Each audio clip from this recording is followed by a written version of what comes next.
Exit poll, അതിൻ്റെ വിശ്വാസ്യത, ആധികാരികത, പലതരത്തിലുള്ള ചർച്ചകൾക്ക് വഴി തുറന്നിട്ടുണ്ട്. പക്ഷേ ലോജിക്കലി ചിന്തിച്ചാൽ ഈ എക്സിറ്റ് പോൾ എന്നത് ശരിയായ സന്ദർഭമുണ്ട്, തെറ്റിയ സന്ദർഭവുമുണ്ട്. പക്ഷേ യുക്തിപരമായി ചിന്തിച്ചാൽ കേരളത്തിലെ ഇത്തവണത്തെ ലോക്സഭ എക്സിറ്റ് പോൾ ഫലം BJPക്ക് 3 സീറ്റ് വരെ പ്രവചിക്കുന്നുണ്ട്. 20 സീറ്റിൽ 3 ഇടതുപക്ഷത്തിന് 0 സീറ്റും. എക്സിറ്റ് പോൾ എടുത്തവൻ ബഹുക്കേമനാണ്, മിടുക്കനാണെന്ന് പറയേണ്ട സാഹചര്യം. കാര്യം, കഴിഞ്ഞ വർഷങ്ങളിലെല്ലാം പലതരത്തിലുള്ള എക്സിറ്റ് പോൾ നടത്തി കേരളത്തിൽ BJP അക്കൗണ്ട് തുറപ്പിച്ചവർ യാഥാർത്ഥ്യം പുറത്തു വന്നപ്പോൾ കെട്ടിവച്ച കാശ് കിട്ടിയില്ലെന്നുള്ള ചരിത്രമുണ്ട്. ആകെ രാജഗോപാൽ ഒരു തവണ വിജയിച്ചത് മാറ്റി നിർത്തിയാൽ കഴിഞ്ഞ ലോക്സഭാ തിരഞ്ഞെടുപ്പിൽ തിരുവനന്തപുരത്ത് കുമ്മനം ജയിക്കുമെന്ന് എക്സിറ്റ് പോൾ ഫലം പ്രവചിച്ചു. കെട്ടിവച്ച കാശ് കിട്ടിയില്ല. 2021 നിയമസഭാ തെരഞ്ഞെടുപ്പിൽ ഇടതുപക്ഷ സർക്കാരിന് ഭൂരിപക്ഷം കിട്ടില്ല, UDF അധികാരത്തിൽ വരുമെന്ന് എക്സിറ്റ് പോൾ ഫലം.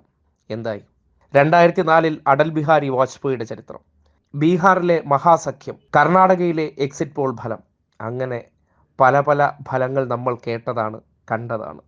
രാജ്യം ഭരിച്ചുകൊണ്ടിരിക്കുന്ന ഏകാധിപത്യ ഭരണത്തിൻ്റെ കാൽക്കീഴിൽ നിൽക്കുന്നവർക്ക് മറിച്ചൊരു എക്സിറ്റ് പോൾ ഫലം ഒരിക്കലും കൊടുക്കാൻ പറ്റില്ല എന്നുള്ള വസ്തുത നിലനിൽക്കുന്നുണ്ട്.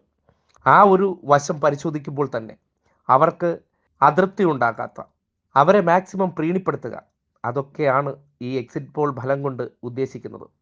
ഒരു പക്ഷേ ബിരിയാണി കൊടുത്താലാ? അതായത് ഭരണം കിട്ടിയാൽ നമുക്കിവിടെ നിലനിൽക്കണ്ടേ?